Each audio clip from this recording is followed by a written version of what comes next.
Okay, good morning po sa ating lahat. 5:26 a.m. po ng umaga, November 1st, 2024, as of the recording of this vlog, ay talaga po namang parang nag-e-escalate po yung nangyayari sa Jerusalem o sa Israel.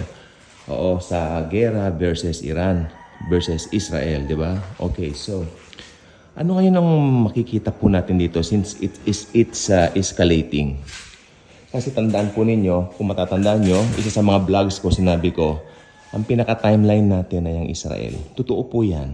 Even yung pinanggalingan kong institutional church, ay sinabi ng pastor doon na, tignan ang Israel sa lahat.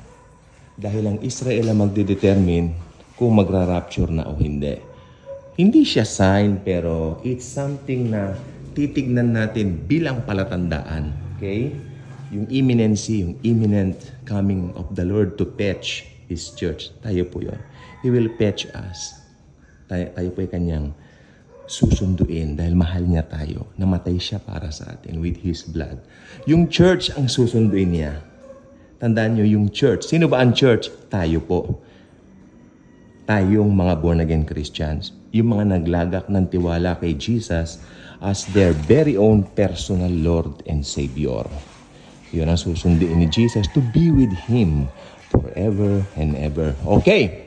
So, dito po sa litrato, tingnan ng litrato. Okay? May puti tayo at saka pula. Tapos, di ba may black.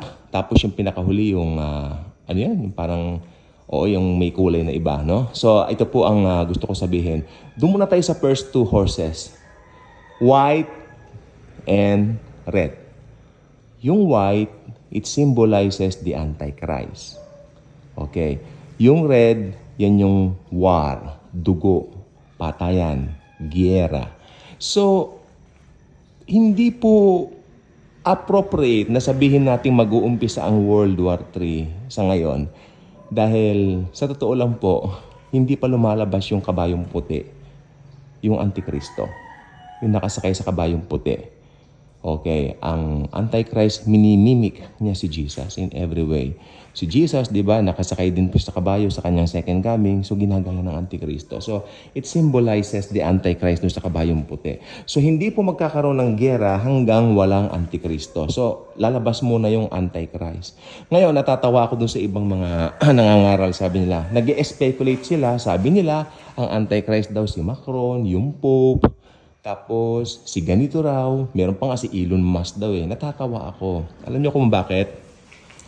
Ang liwanag po ng Book of Thessalonians, sabi niya ganon, He will not be revealed until the church is removed. So, ibig sabihin, okay, yung restrainer na binabanggit, church po yun eh. Tayo po yun. Tandaan nyo yan. Tayo ang restrainer. Sapagkat tayo, nga naman, pag lumabas yung Antikristo, nandito tayo mga born-again Christians, madali natin siyang madedetermine kasi punong-puno tayo ng salita ng Diyos eh. Tayo mga born-again Christians. So, aalisin tayo dito. Tayo yung restrainer. Aalisin muna tayo bago lumantad ang Antikristo. Ngayon, ang talong ito. Ang Antikristo ba possible nakita na natin sa mga TV, sa mga YouTube, sa mga kung anik-anik ng mga vlogs o mga platforms, nakita na ba siya ng mundo? Ang sagot, hindi pa po. Alam niyo po ba, biglaan siyang sisikat, bigla siyang lalabas sa umpisa ng tribulation. So wala na po tayo dito noon. Kaya, yung mga nagsasabi ng mga Christians na si ganito raw ang Antikristo, si ganyan ang Antikristo, o si ganire ang Antikristo, nakakatawa po kasi wala po tayong hint kung sino po siya. Wala sa mga taong yan na pinapangalanan niyo ang Antikristo. Sapagkat pag tayo po na-rapture na po, doon lalabas ang Antikristo. Okay? Hindi po siya popular sa umpisa at bigla siyang sisikat. Doon lang siya makikilala ng mga tao. Tandaan niyo po si Jesus nung siya po ay umalis sa kanyang Nazareth, doon sa kanyang pinaglakihan. Di ba? Bigla siya nakilala ng mundo dahil inumpisahan niya ang kanyang miracle sa wedding of Cana at doon na reveal, sunod-sunod na po yun. Ganyan din po yung sa Antichrist kasi minimimic as Jesus.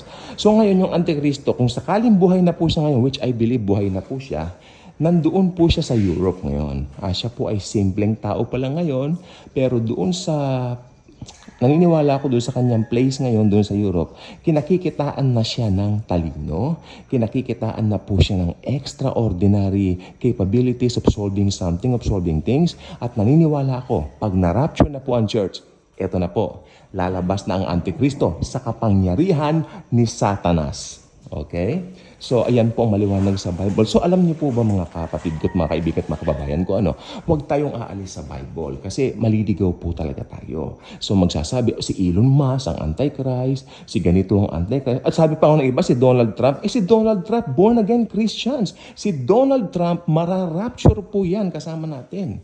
Paano siya magiging Antichrist? Tingnan niyo yung mga speculations ng mga taong ito.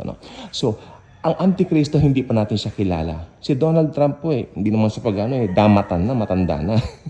Hindi po. Ang Antichrist po, naniniwala ako, nasa 30s. Siguro 31, 32. Basta minimimik niya si Jesus Christ. Yan ang edad ng Antikristo. Good morning po sa lahat.